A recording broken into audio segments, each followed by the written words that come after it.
Steeler fans, and welcome back to another episode of the Scho Bro Show. This is Steel Curtain Network's Dave Schofield coming at you Tuesday night, a little bit after 9 p.m. Where else would you rather be as a Steelers fan? And with me, as always, except when he's not, is my big brother Rich, Big Bro Scho. How's it going this week?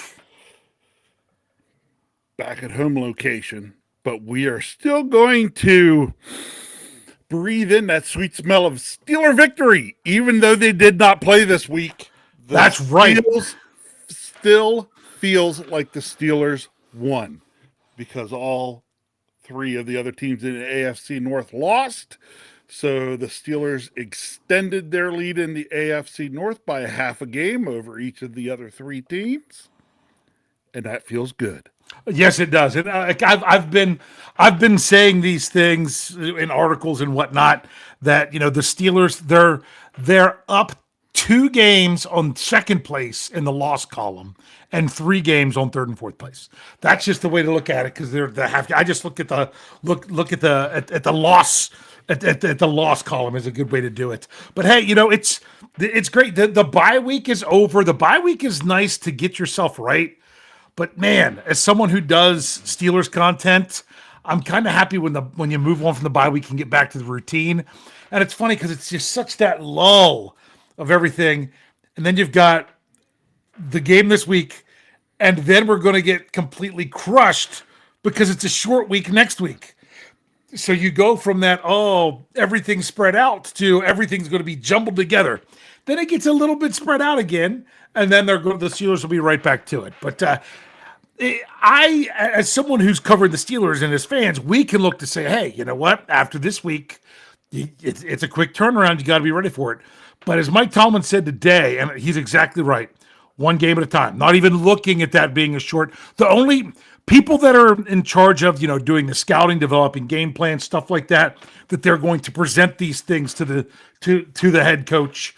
They have to worry about that because they know it's such a quick turnaround after the game. They've got to be ready and on it. But when it comes to preparing the team itself, they've got one goal, and that is the Steelers have the opportunity to put a stranglehold on the rest of this division by taking care of the Cleveland Browns in Pittsburgh on Sunday. And that's what it really comes down to. Yeah, the Cleveland Browns. Just take care of the Browns, take care of business, and continue to put a stranglehold on the AFC North. Yeah. Well, here's one thing that's very interesting that we'll just mention here before we get too much into this Browns game, is I do know one player that the Steelers, thought, my goodness, a week ago that they would potentially be facing against the Browns, that they have zero chance of facing. Yeah. Because not only is he not the starting quarterback of the Browns, looks like the Steelers are going to be facing him 5 days later because you had an interdivision trade today where the Browns sent Joe Flacco to the Bengals. What did you think about when you first heard that? Oh, I immediately went to what I told you before the show. I went back to Pittsburgh Dad Halloween costume, which, by the way, I have pictures of #PayKyle when he was in 3rd grade, dressed up as Count Flacula for Halloween. And Kyle looked just like Pittsburgh Dad. We had it down to the glasses, drew on a little beard on it, the little scruff on him and everything. Mm-hmm. And I just went back to thinking about what Pittsburgh Dad said about Joe Flacco then. He's like, Count Flacula. His weaknesses were Heinz Field, cover 2 defenses, and the wind. So, yeah. It's very interesting because Coach Tomlin was asked today about the whole thing because the trade hadn't happened yet. I don't know if he knew about it, and then obviously I doubt it. But they said, in the past you said a couple weeks ago in a press conference, he said about keeping Anthony Richardson upright because they didn't want Flacco coming in. And they're like, is that the same goal that they have against Cleveland this week? And Coach Tomlin's like, the reason I said that before was because there was such a large contrast between the styles of the two quarterbacks. And we had prepared for the one style, and that was the style we were ready to face. We didn't want to have to face the other style. We would prefer to go with what our game plan was. I mean, he didn't say that exactly, but I'm saying, reading between the lines a little bit. But he said with this, he's like with the Browns now, it's not that big of a difference. They're going to do what they were going to do otherwise. So I just find it interesting. We'll get more talking about Joe Flacco. We'll save that talk for next week. I'm assuming we're still having our show. I don't know our schedule for podcast next week with everything compressed together, but we'll just keep operating under that assumption until we hear otherwise. But no Joe Flacco. So the Steelers are facing Dylan Gabriel. Before we get into that too much, Coach Tomlin, he only had a few sentences to say until he dove into the injuries in this press conference that happened earlier today. I already did the recap. That's out there on our audio only side of our podcast. But what was interesting is it looks like you should see a return of Joey Porter Jr. You should see a return of Alex Highsmith. You should see a return of Jalen Warren. Now, the way Coach Tomlin talked about it is, hey, we'll figure out how much, the conditioning standpoint of these players and everything by the end of the week to develop a plan of how we're going to, divide the labor, which means Joey Porter Jr. may not be out there all the time, or Alex Highsmith or Jalen Warren, any of those things. But he also said, although they're going to be limited early in the week, he did not rule out Calvin Austin III or Jalen Ramsey. What do you think about when you heard about that today? I didn't read too much into that one yet. Mm-hmm. I mean, it's nice to even think that those two guys have a chance to play. Mm-hmm. That's what I took that to me. Is that, there's still a chance that if they progress nicely, they could play. So we'll see how the week goes. Yeah, and honestly, when you got a quick turnaround for the next week, if you don't play this week, it's kind of tough to then play the next week. So it's just one of those things that we'll just have to see how it goes. I'll be really it's funny. All off season, I miss injury reports. I finally get my first injury report for week 1. I'm like, yes. And then the second day, I'm like, oh man, I got to do the injury report. Then I get a bye week. I'm like, oh man, I'm missing doing the injury report. Really excited about it for tomorrow. I have a feeling by the end of the week, I'll be annoyed by having to cover the injury report. But no, I want to see the injury report and I want to know what's going on. But I think this. This has been put out there by a lot of people. And I think someone's even mentioned so far in the live chat. The last team in the AFC North to win a game was the Pittsburgh Steelers with their 9:30 a.m. kickoff in week 4. All 3 teams played after the Steelers, and all 3 teams played this past week. They are a combined 0-6 since the Steelers beat the Minnesota Vikings. Love it. Yeah. So, but let's really think about this. If the Steelers win this game against the Browns, they haven't had they're the only team in the division that hasn't played a divisional game yet. The Browns have already played 2, right? They already lost to the Bengals and lost to the Ravens. The Ravens' only win is against the Browns. So the Steelers are finally getting in on the action. Bottom line is, you don't have, when you build a bigger lead in the division, you don't have to really look at what the other teams are doing. That's the biggest advantage right now for the Steelers. Do I think the Steelers suddenly, because their division is terrible, are suddenly going to be a 13 or 14 win team? Well, you could say that maybe because you think they can win all their division games. But that's not what it says to me. What it says to me is, where I thought perhaps that 11 wins would get you a wild card, it's now looking like 11 wins could very well win you the division. Yes. So that's what this really comes down to, that now all the Steelers have to do is continue, stay the course, do what you do, all that other stuff. I will tell you this, the Baltimore Ravens are up against it this week. because they're playing the Rams. They play them at home. But I think they're like 7.5-point underdogs. They just got blown out at home. Yes. So yeah, big whoop. Yeah, and you knew that the Texans had one of the top defenses ranking wise in the NFL, but that defense isn't what scored 44 points. No. I mean, it helped set them up for some of that, but yeah, the Ravens are struggling to stop anybody. If the way the Ravens are, I look at it as they could beat anybody. So I don't ever just assume that they're going to lose. But if there's one game on their schedule that I'm not sure if they're going to win, I think it's this one because I'm expecting Lamar Jackson to still be out. I'm expecting a lot of those other players to still be out. My goodness, they traded away a former first round pick, a pass rusher today. Yeah. Traded him away. I was just about to bring that up actually. That was I can never say his name right. Away. I think it is. He played for Penn State, and it's just like they traded with the Chargers, so it was Harbaugh to Harbaugh. They got a safety in return, a guy I hadn't heard of. Because why do I pay that close attention to the Chargers? And it just seemed like, I don't know, did that seem pretty weird to you? It seemed very weird to me. Yeah. Very weird. It was just like, the Ravens already are struggling getting pass rush, and they trade that guy away. Are they, packing it in already? Not sure. Yeah, I don't know what their reasoning was behind that. I mean, maybe, people might say the same thing like when the Steelers traded away George Pickens.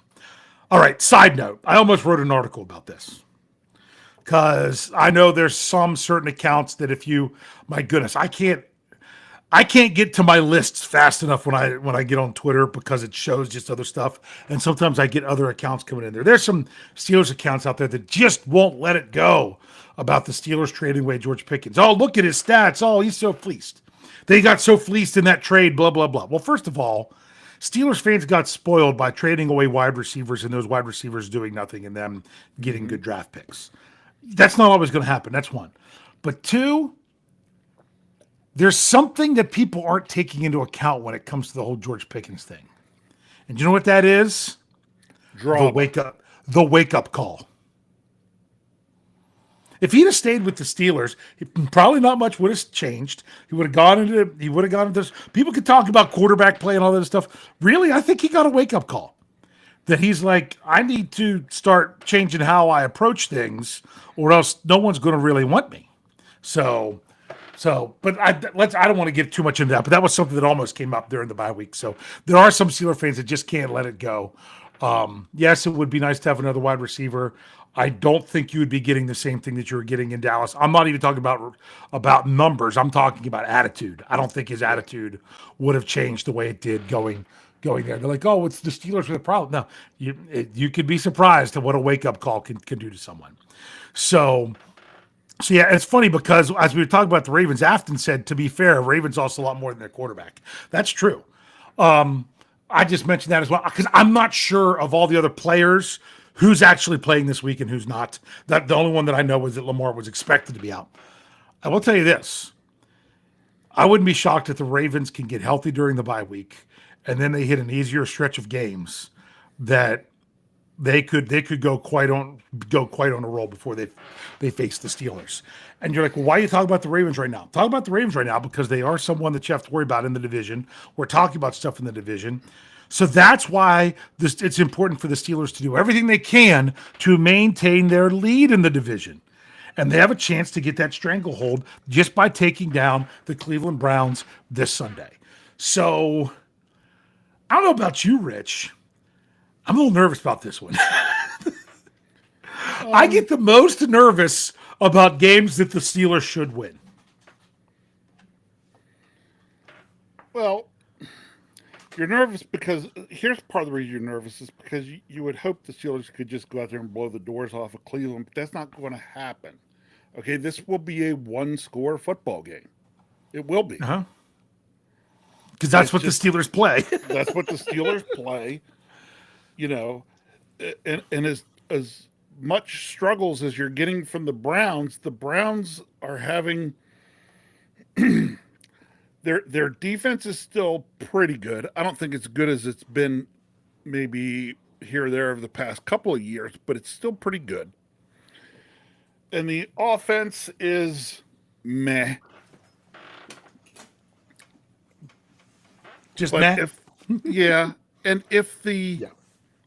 if the defense of the Browns can keep the scoring low and keep it within that one score, there's a chance they could win. That's why we're nervous. Yeah. Like I'd already like to have this one chalked up as a W, but I can't. Yeah.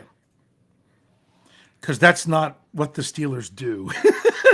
That's Well, one of the things. and it's Yeah. definitely not what happens oftentimes within NFC North football. These teams Yeah. know each other so well that it's hard to really go in and as a divisional foe and blow somebody's doors off. You know, runaway wins in the AFC North are way less common than one score games. Yeah. Yeah, I know what you mean. Well, and it's funny because Coach Tomlin, he was talking today about Dylan Gabriel, and he's like, well, he said timely processing is his superpower, and he said that more than once. And I'm like, the fact that Coach Tomlin is saying this is telling me they were looking at him this in the draft process this past year. They were. So I would say. So my thing is, I was ready to like, oh, I think the Steelers are going to crush this Browns team. They're so bad. Their offense can't do anything. Blah blah blah. And then I watched them play the Minnesota Vikings this past week. Dylan Gabriel played his first game, and I think you can get a spark at times when you switch up quarterbacks. The Steelers have seen that. They've done it themselves. They've been on the receiving end of that before. And I'll tell you, it took the Vikings. It was the last minute for them to take the lead. I mean, the Browns almost won that game last week, which really Yeah. surprised me. Yes, it did, but honestly, the Vikings didn't look near as good as they looked against the Steelers. Well, honestly, I think the Vikings looked how they looked for the first 3 quarters of the game against the Steelers. Right. But I was so happy to see the Steelers pass rush get going. But guess what? The problem is that the Vikings offensive line is hurting. They really are. I mean, the Browns were having their way with them too. So that it's not going to be the cakewalk that Steelers fans think it is going to be because it's just the Browns. I'm really glad that it's not the first start for Dylan Gabriel. I'd rather at least see what that is. So you're not coming off that emotional, first start now. Well, that and now you got a little tape on him. Yeah, and I'm all. That's why I really want to. I really hope they start Joe Flacco for the Bengals this week against the Packers, which is funny because Joe Flacco already beat the Packers once this season for the Browns. So I would love to see that because I don't want the Bengals to get that spark of like a first game new quarterback thing. I would like for Flacco to be ready and play this week if he's going to be the one that's playing. Now, let me say this about the Steelers this week, though. Okay. I hope somebody for the Steelers eats their Wheaties on Sunday morning, plays whatever hype songs they got to play to get up, because there's somebody here that, if you want to stop and think about it, somebody for the Steelers who is an impact player could have even more impact this week. And that would be one Trent Jordan Watt. Mm-hmm. And that is because Dylan Gabriel is a left-handed quarterback. Which means most of the time, TJ Watt will be coming from his blind side. Yeah. Let's see some strip sacks. Yeah. That's a good point. That is a really good point. That's what I sat and thought last week while I was watching the Browns Vikings. Yeah. I sat and was watching that game, and he's sitting there throwing left-handed, and I'm thinking, oh, that could set up nice for TJ. Yeah. Yeah. Bottom line is, it's true with any NFL game, and it's definitely true when it comes to divisional games. Do you know what generally determines things? It's the splash plays. Yeah. It's the splash plays. It's the takeaways. It's the busted coverages. It's the busting through the line of scrimmage and getting a huge run. Those kind of things. Those splash plays that can really change things. And do I think the Pittsburgh Steelers are a better football team than the Cleveland Browns? Wholeheartedly, I do. But that doesn't mean that they're going to beat them every time they play them.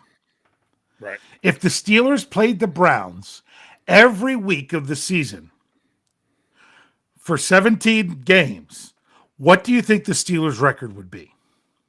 10-7. Oh, I'd go better than that. I'd say 12-5 or maybe even 13-4. But not if you're having to go back and forth playing in Cleveland and in Pittsburgh. Yeah, but I get what you're saying. But my point is, which version are you going to get? So that's why I'm like, I feel like the Steelers should win this game, but I'm still a little bit guarded, mainly because I've seen bad Browns teams beat the Steelers. Yes. Not in Pittsburgh. They haven't beat them in Pittsburgh for forever. And the Browns are coming back from London and not getting a bye week and having to go travel to Pittsburgh and all that other stuff. So all this stuff is setting up well. But sometimes I see the Browns as a team that can give up, but I don't ever see the Browns giving up against the Steelers. No. So it's going to be a tough, hard-fought game.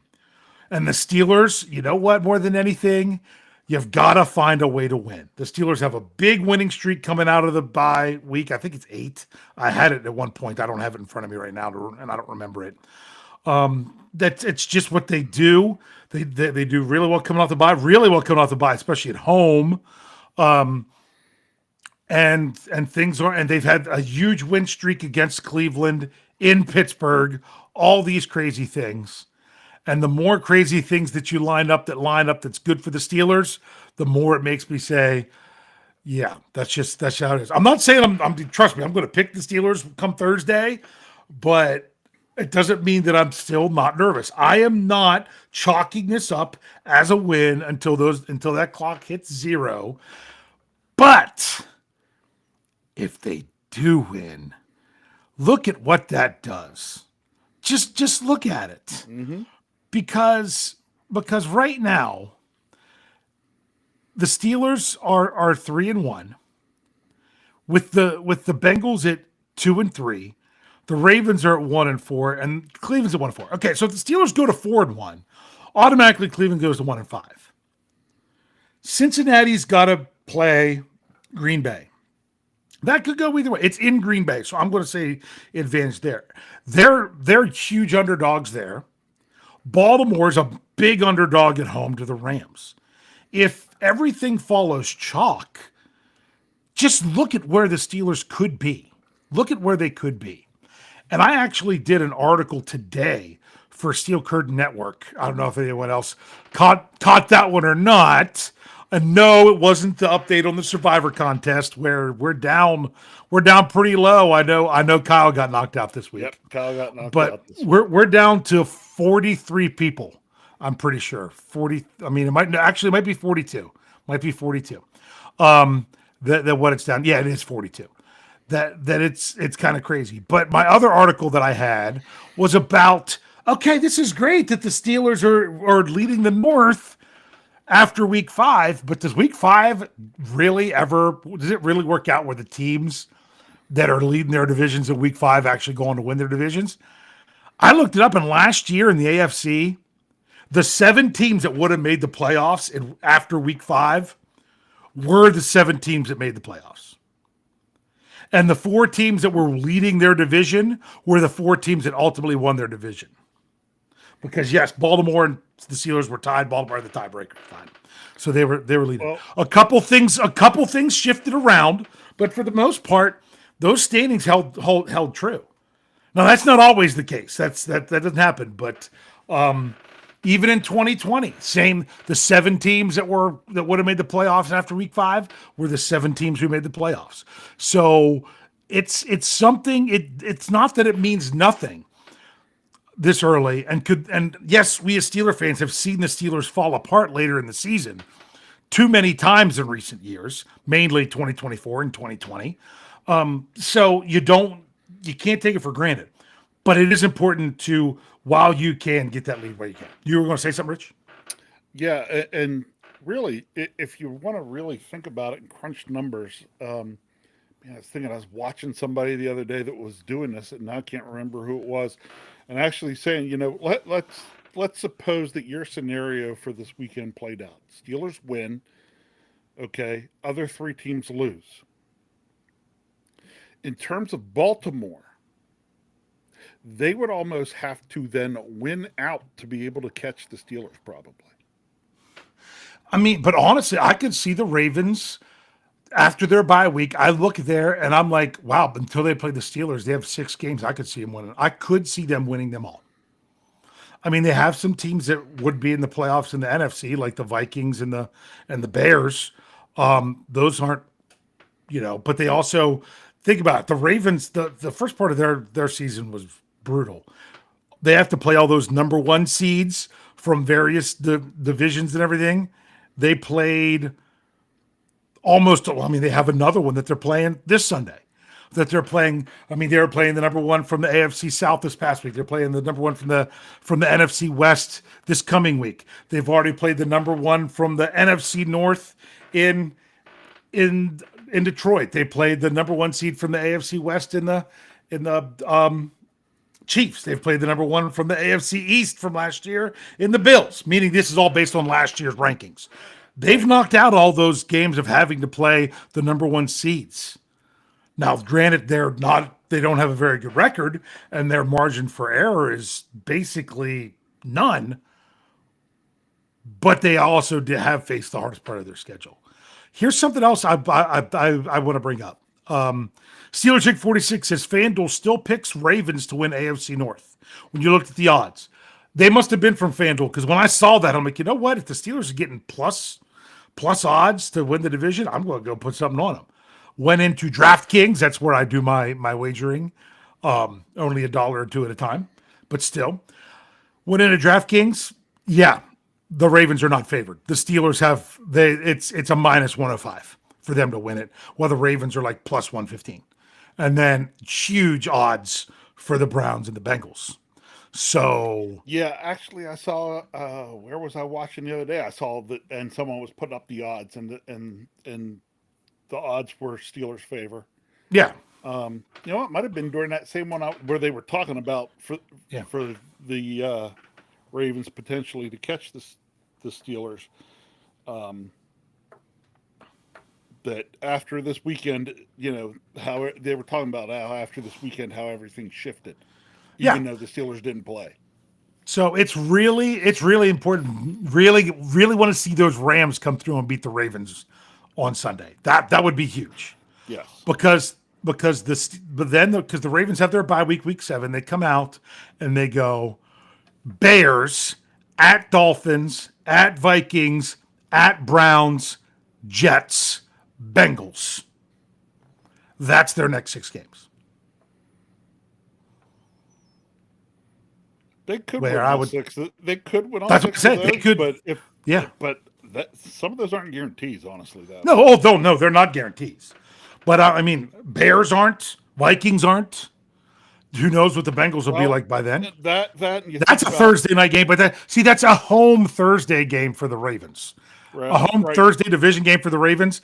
I don't care how good Cincinnati is. If Joe Flacco gives them a spark, that's a huge advantage, Ravens.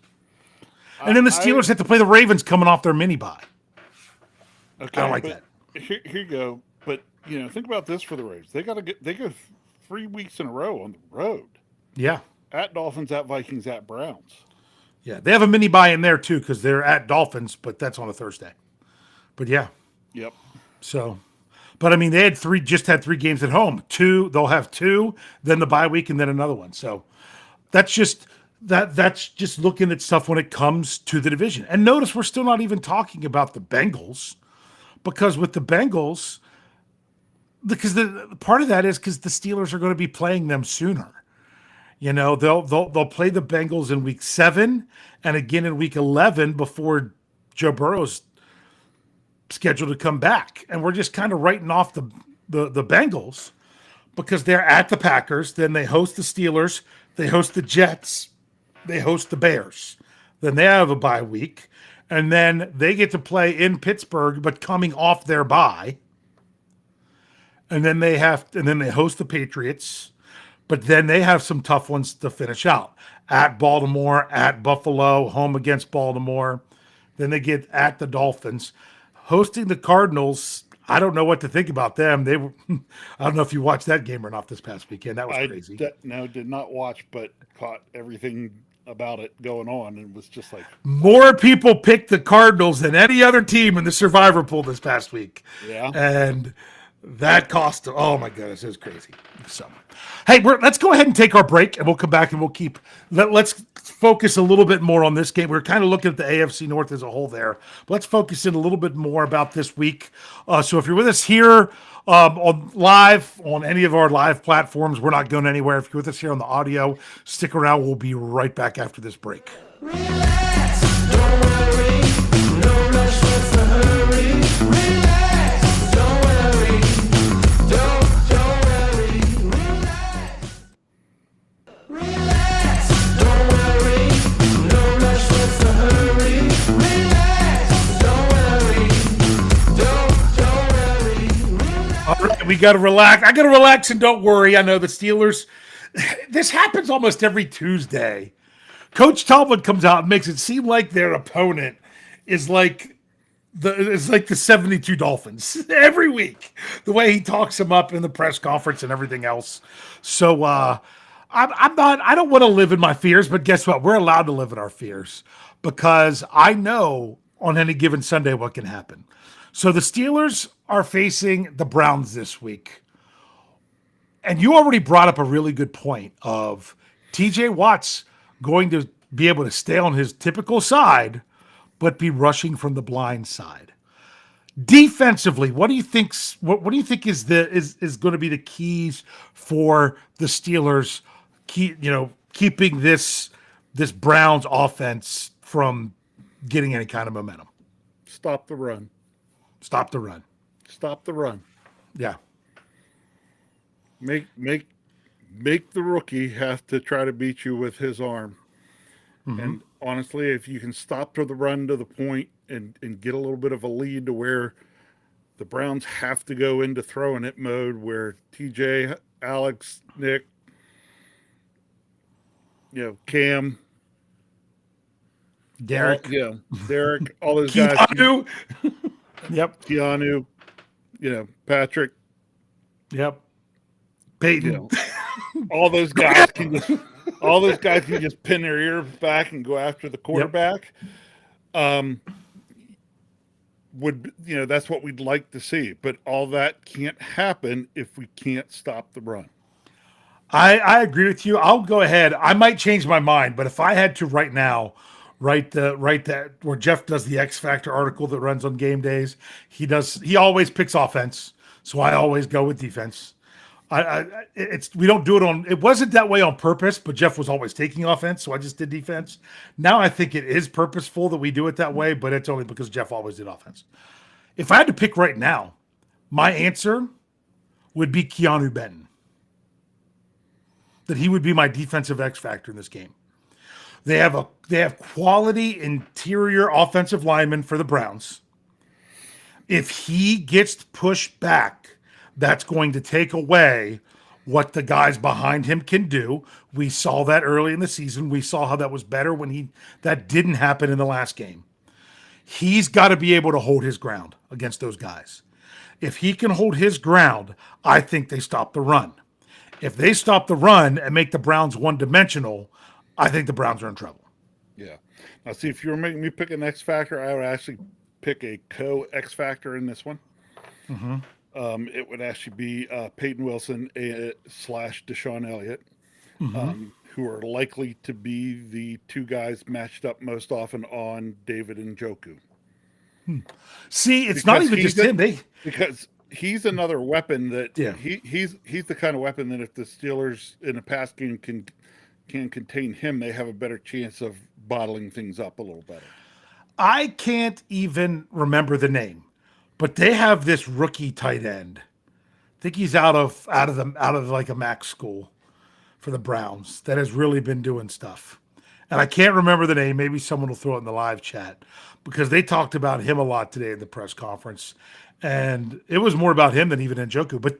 But that's the thing. The Browns, they've been running a lot of 12 personnel. Yeah.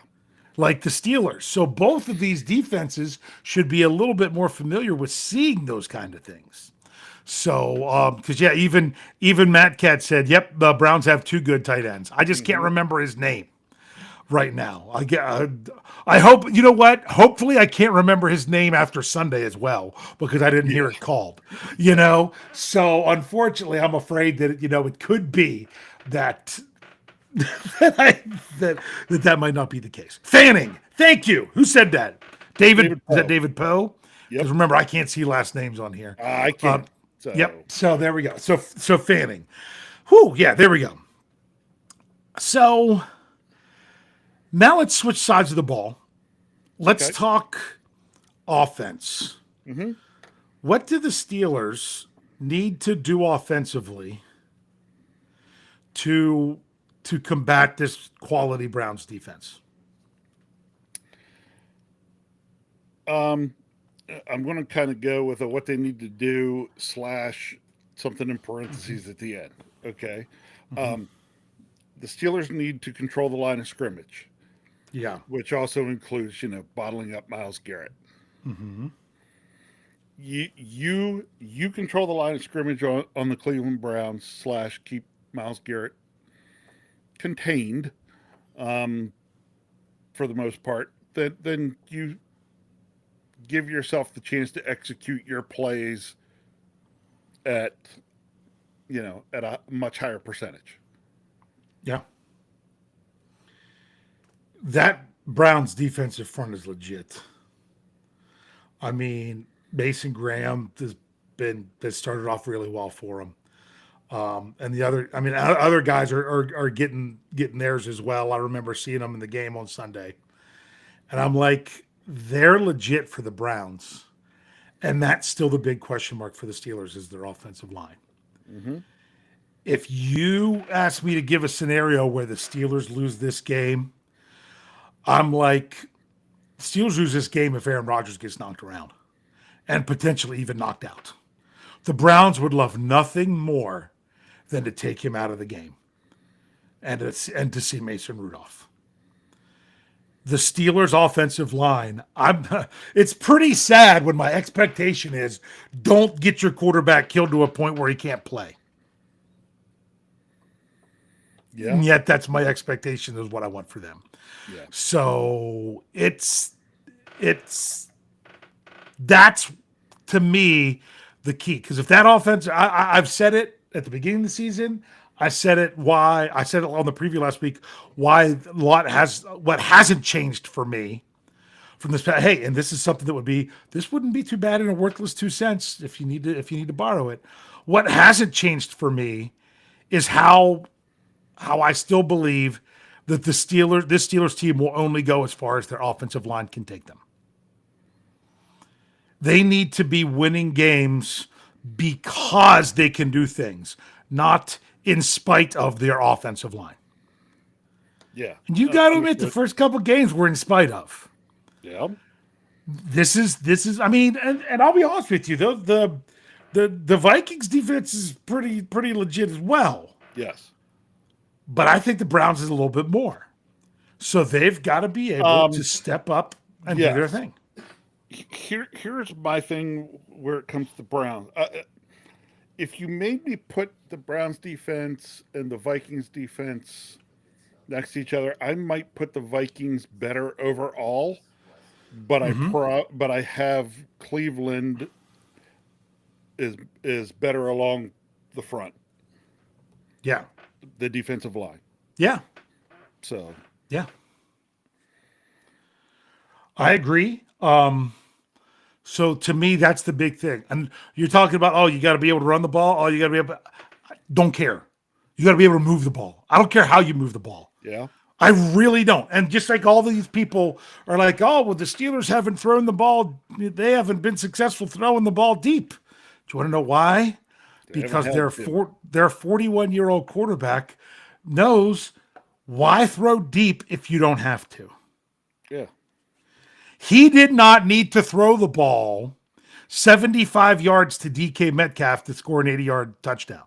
yep, He needed to throw it 15 yards and let him and hit him in an open spot to where he could break away and score. So I'm not saying that the Steelers definitely could. I'm just saying it kind of fits right in to Coach Tomlin's philosophy, which I don't always necessarily agree with, is why do something more risky if you don't have to? Which is true. But at the same time, there's going to be a point where you're going to need.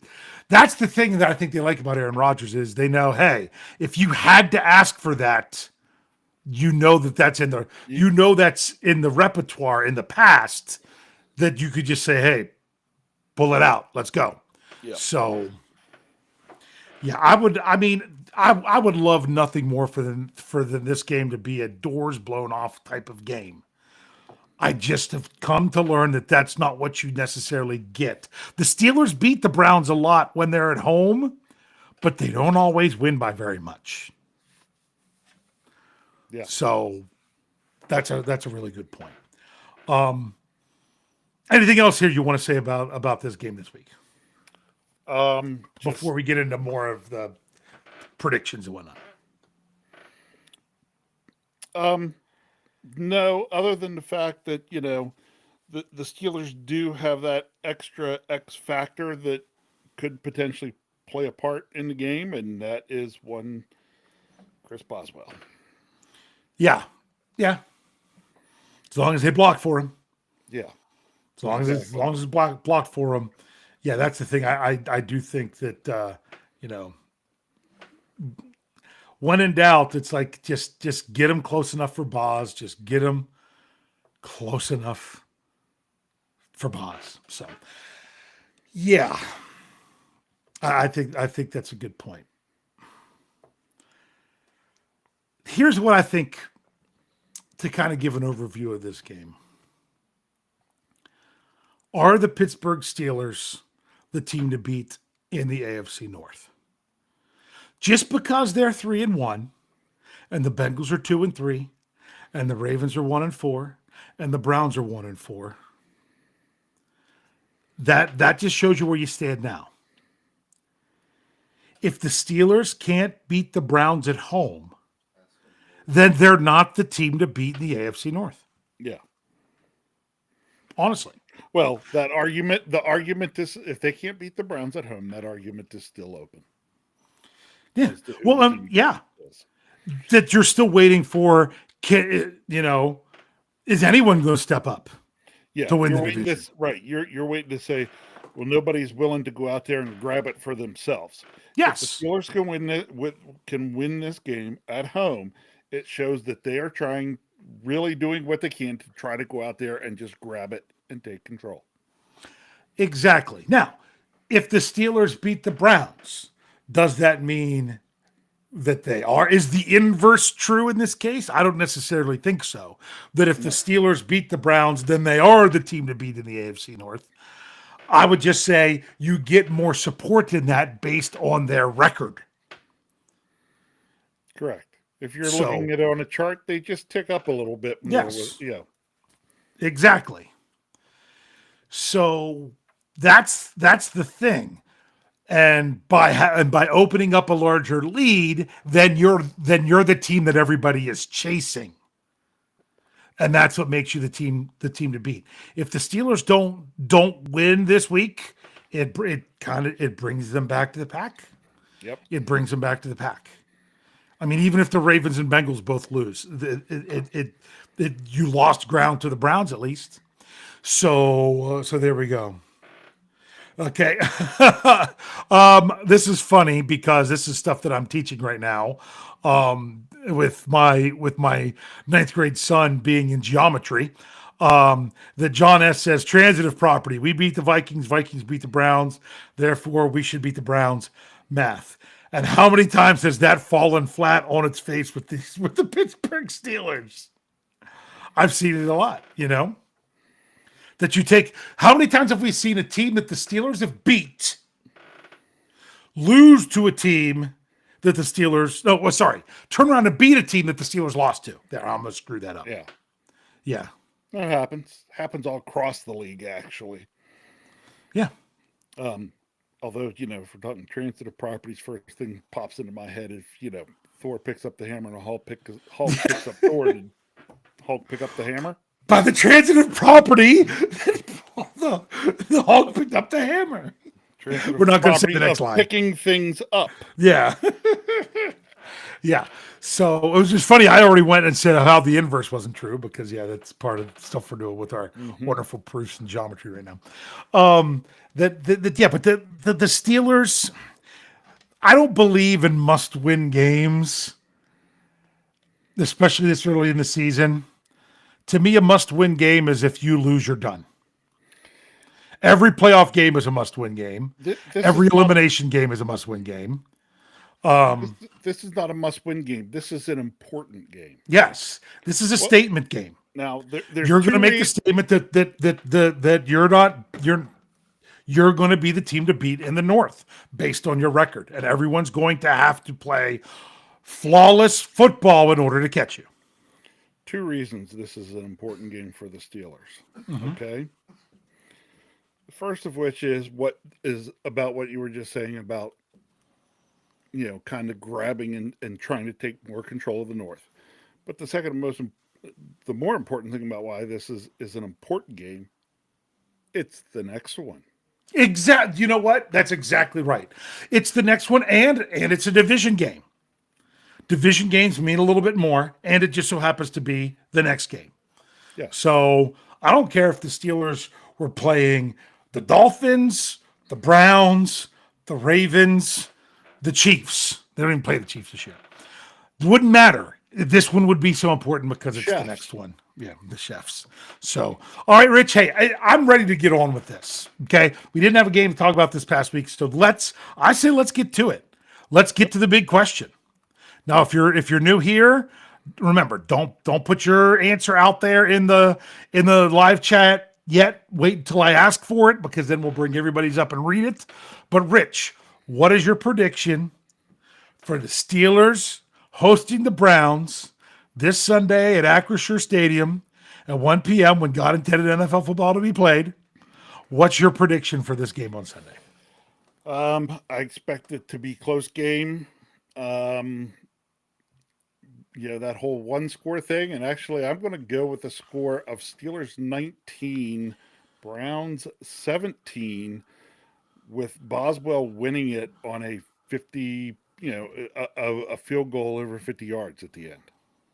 That if he misses it, they lose. Oh, man. Yes. Those are the kinds of things that break your heart. And you know what? I'll be honest with you. If the Steelers only get a 2-point win over the Browns at home, I don't care. But how many Steeler fans are going to treat it like a loss?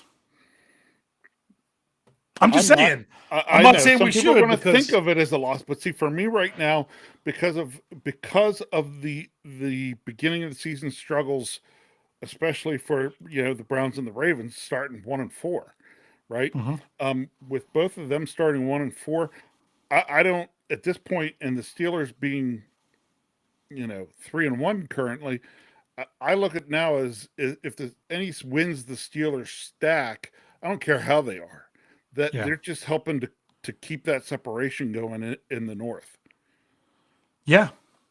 Because remember, at the end of the game, they're not looking at the winner's not determined by who gained the most yards. It's do you have any more points than what your opponent does on the scoreboard?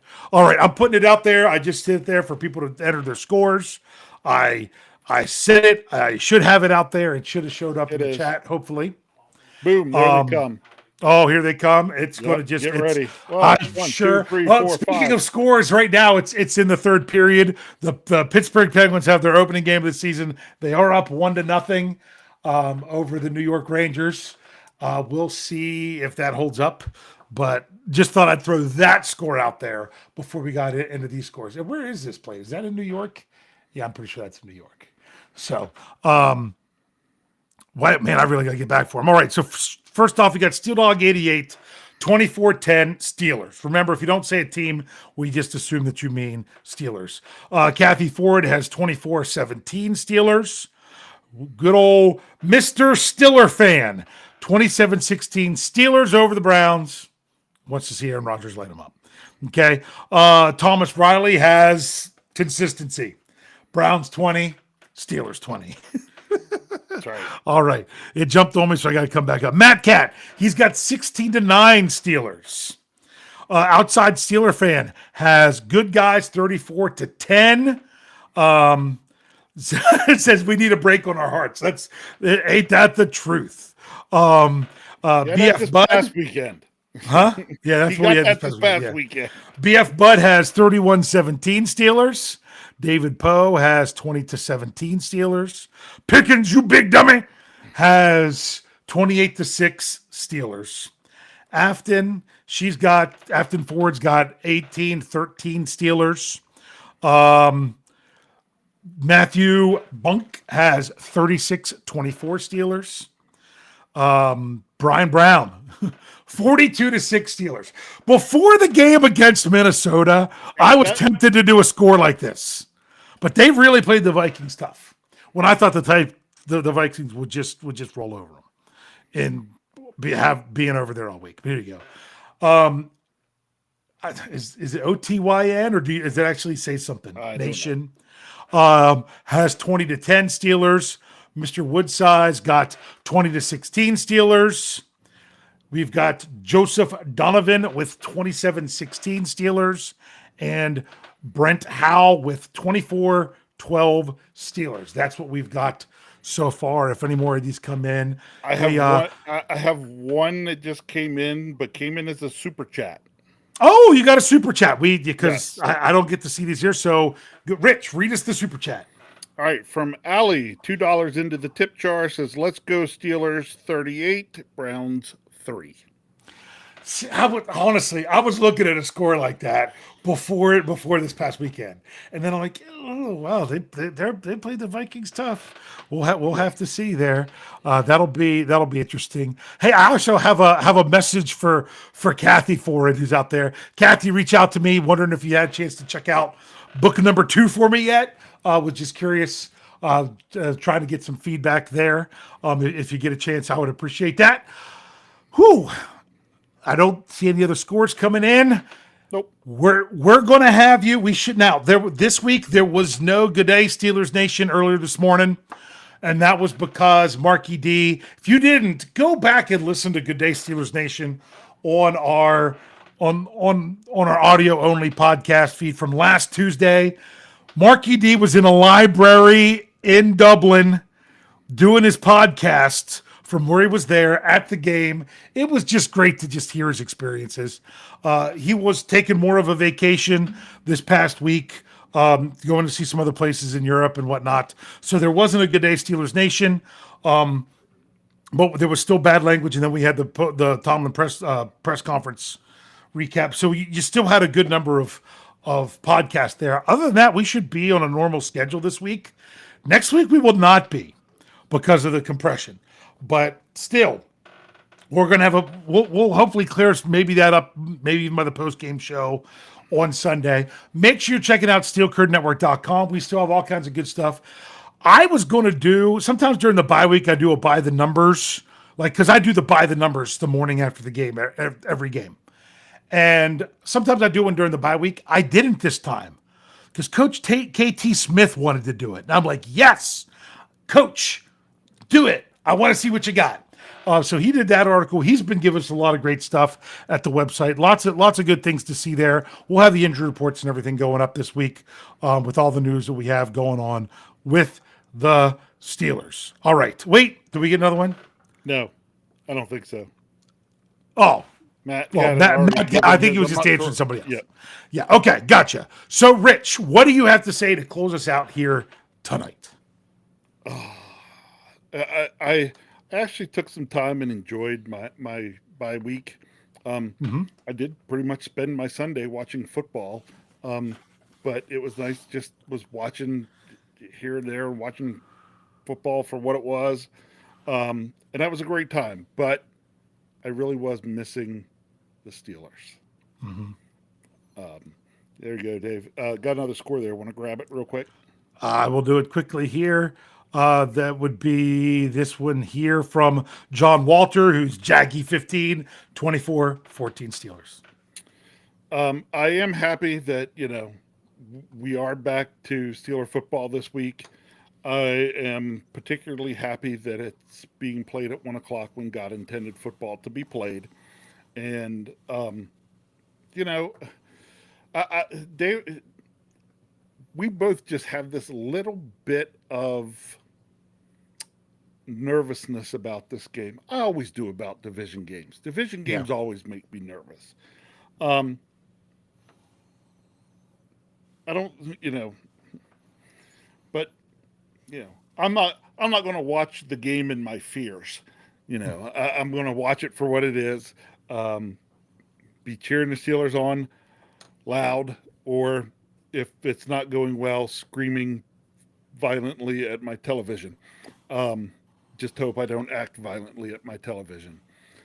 I'm just glad that this Sunday I'll be joining the rest of you out there, tuning in to see the Steelers play at home and try to see what they can do to keep things rolling and staying on top in the NFC North.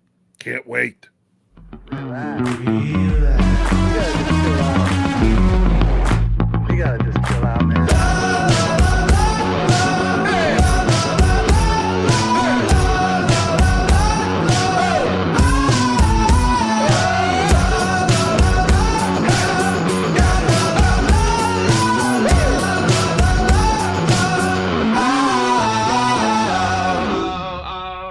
Can't wait.